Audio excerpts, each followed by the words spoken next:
કઈ તે બે ઠપકા સાંભળવાની તૈયારી સાથે ભાઈ શ્રી ચેતનભાઈને વિનંતી કરું અમને માર્ગદર્શન આપો.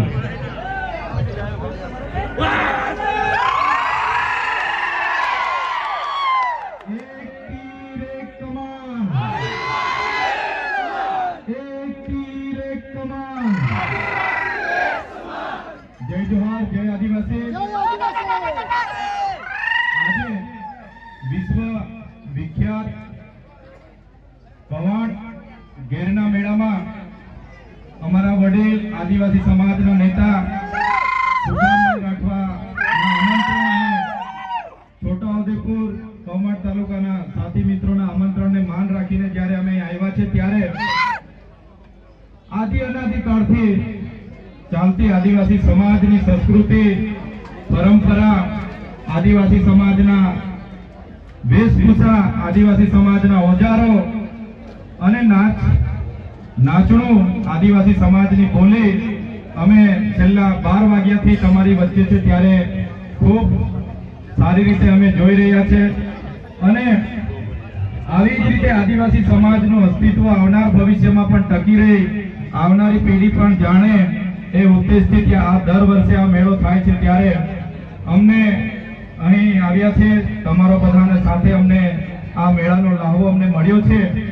અને ચોક્કસ હું એટલું કહીશ કે ખરેખર કવાડ આજુબાજુ વિસ્તારના તમામ આદિવાસી યુવાનો, વડીલો, માતા બહેનો અને સમગ્ર આદિવાસી પરિવાર આજે વિશાળ સંખ્યામાં અહીં ઉપસ્થિત થયો અને ખૂબ સારી રીતે ઉત્સાહભેર આ મેળામાં આપણે બધા સાથે નાચ્યા, કૂદ્યા અને આપણી સંસ્કૃતિને જીવંત રાખી છે. ત્યારે આવનાર ભવિષ્યમાં પણ આવી જ રીતના બધાના આશીર્વાદ અમને મળે, તમારો બધાનો સાથ સહકાર મળે એ અપેક્ષા પણ રાખીએ છીએ.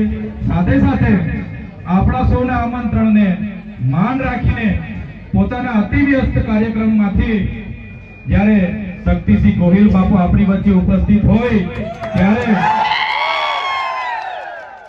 અમારે કોઈ વિશેષ બોલવાનું નથી હોતું, પણ જ્યારે પણ આદિવાસી સમાજ શક્તિસિંહ બાપુને યાદ કરે છે ત્યારે શક્તિસિંહ બાપુએ ક્યારે પણ આપણને ઇગ્નોર નથી કર્યા. રાતે પણ 12 વાગે આપણી વચ્ચે આવીને ઉભા હોય છે ત્યારે એમને પણ આપણે વધાવી લઈએ છીએ.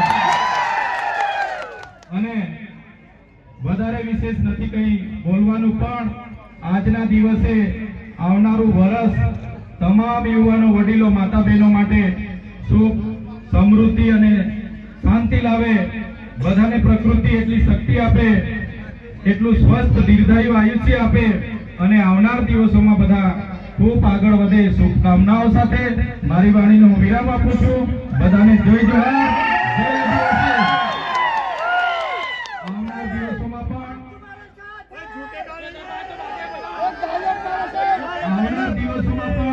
સુગ્રામભાઈ અમને જ્યારે બોલાવશે ત્યારે સુગ્રામભાઈ સાથે અમે આવીને ઉભા રહેવાના છે. અને સુગ્રામભાઈ સાથે અમે અને અમારી આખી ટીમ તન મન ધનથી રાત દિવસ એક કરીને સુગ્રામભાઈને આવનાર ભવિષ્યમાં આખા વિસ્તારમાંથી સાથ અને સહકાર આપવા માટે